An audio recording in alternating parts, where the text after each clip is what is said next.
Hey, I just wanted to come and drop this quick message into your spirit as I'm wrapping up my morning walk. I was reading a story, and it was about a husband and wife. They had been married for a very long time.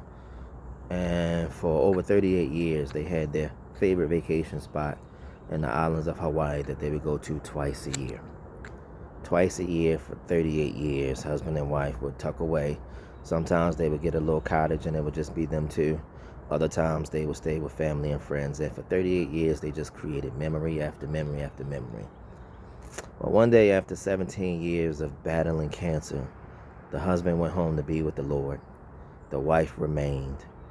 And now here it was, it was her first chance to go back to their favorite place, because they had a custom of doing it twice a year for 38 years.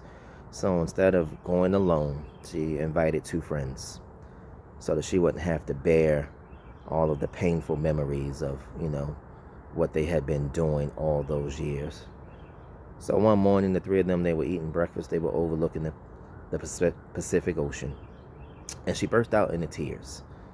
And the good friends asked her, hey, what is it? What are you thinking? What are you feeling? And in between a mixture of tears and laughter, she said, you know what? I wish that I made my husband more jello.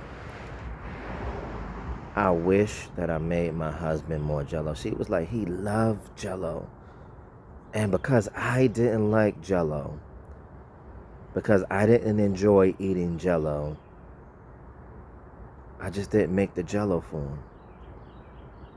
And it just made me think about, for those of us that are in relationships, whether we're dating, whether we're engaged, whether we're married, how often do we rob our spouse, our partner, our significant other of the small joys of things that they like to do because we don't like to do it?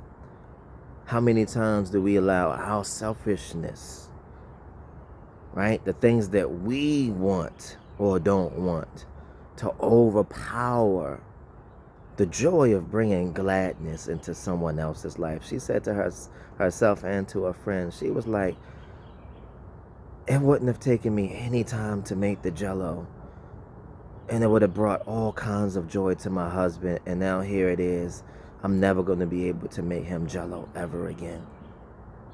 I want that to sink into your spirit. Anybody who's watching and you're in relationship with anyone today, don't rob them of a small joy. If they're asking you to do something and you don't want to do it, you don't like doing it, whatever it is, I get it. But think about this situation. Think about this married couple. Now here it is. She doesn't even have the opportunity to do it ever again. And now there's regret. There's sadness. Don't rob your spouse, your partner, your significant other of the small joys of life. Because one thing that I found to be true, the longer that my wife and I stay married, the longer that I start to begin to learn about God's love, which is agape love, is that when we serve, when we seek to meet the needs of our spouse, right, God is pleased and the relationship is strengthened. So today, if you've been selfish, if they've been asking you to do something and you've just been resistant, you've been hesitant, don't rob them of the small joy. Do it. Do it with gladness in your heart. And may God be pleased and honored and glorified when you do.